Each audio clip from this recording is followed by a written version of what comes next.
I think I speak for most of us when I say that when we heard they were making another Toy Story movie after the picture perfect ending in Toy Story 3, most, if not all of us, were saying, why? The ending was perfect. Why risk ruining it? Well, the joke is on us because Toy Story 4 is a triumphant chapter in the Toy Story saga that we never knew we needed. Pixar first accomplished the rare feat of creating a perfect trilogy, and there aren't very many who can say the same thing, but now they accomplished yet another feat by creating a fourth installment equally as amazing as the previous three and is able to bring something special, but more importantly, something new and unexpected to a beloved franchise we didn't think was possible to flesh out even more. We're going to talk about why this movie worked so well, and I'll give my rankings at the end of this video, but I'll get this out of the way and at least say that even though Toy Story 4 isn't my favorite installment, I still consider Toy Story 3 to be the best and my personal favorite. Toy Story 4 is still a great movie and a welcome addition to the series. Now, first and foremost, the animation is breathtaking and astonishingly beautiful. There are so many freeze frame shots you could hang on a wall, and everything from toys being caught in the rain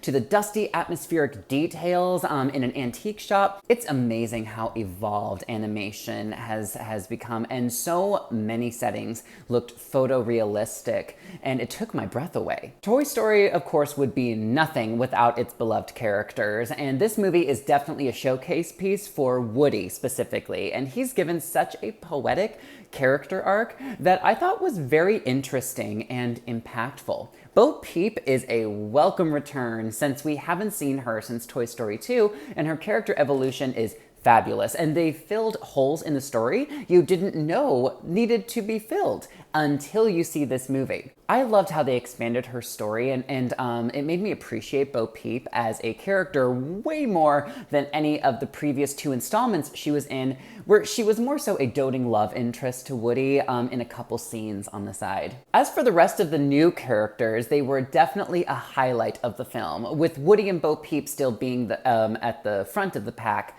And my rankings of the new toys, from favorite to least favorite, are as follows. Now, disclaimer, I liked all of them. My first favorite is Forky. He's adorable and hilarious. My next favorite is a bit of a cheat. I have Ducky and Bunny as a killer combo, played hilariously by Key and Peele. Their jokes never got old. The next for me would be Giggle McDimples, a character that isn't getting nearly as much love as she deserves and had me hysterically laughing and awing every time she was on screen. And then finally, Keanu Reeves as Duke Kaboom. Now, I thought he was a very fun character. However, I don't quite get all the hype around him than for the other newbies. It seems like most people are raving about Forky and Duke Kaboom, when I argue that Giggle McDimples or Ducky and Bunny were the more memorable newcomers next to Forky. Duke Kaboom, I think, was supposed to be what Ken was to Toy Story 3, but I thought Ken was more funny as a character overall. Also, where this movie exceeded the other three was their main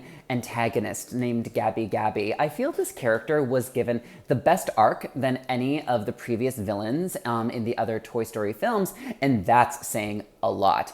I really enjoyed where they took her character quite a bit, and her ventriloquist dummy henchman made for some great laughs and also some terrifying foes. Now, I will say that with all the love the new characters get and how much they support Woody and Bo Peep, people might be disappointed that the OG Toy Story gang is pretty much sidelined for this movie. Buzz gets a little more to do, but I just wish characters like Jessie would have been given more attention. However, they definitely made up for this with a very good story and some pretty fantastic new characters.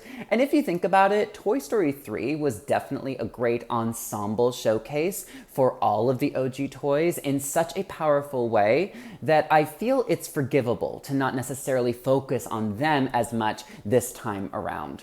If I had to nitpick, I will say that this film feels a little smaller in scale compared to past entries like Toy Story 3, and I also had just some minor issues with certain narrative developments with Buzz and Bonnie, funnily enough.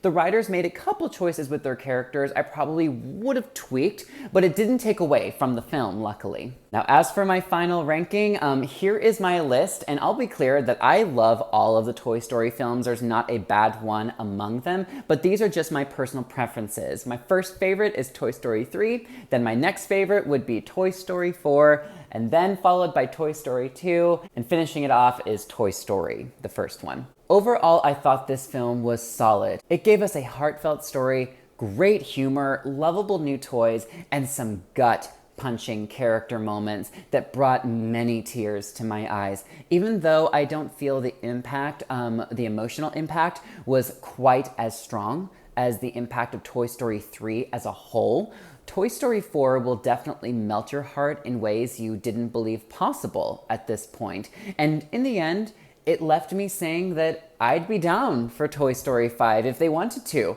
They proved us wrong, so bring it on.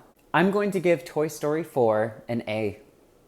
And that's my review, everyone. I'd be curious to hear your thoughts. Feel free to share them down below. And thank you all again for tuning in. Until next time, I'm Ryan Boehme, signing off. Bye, everyone.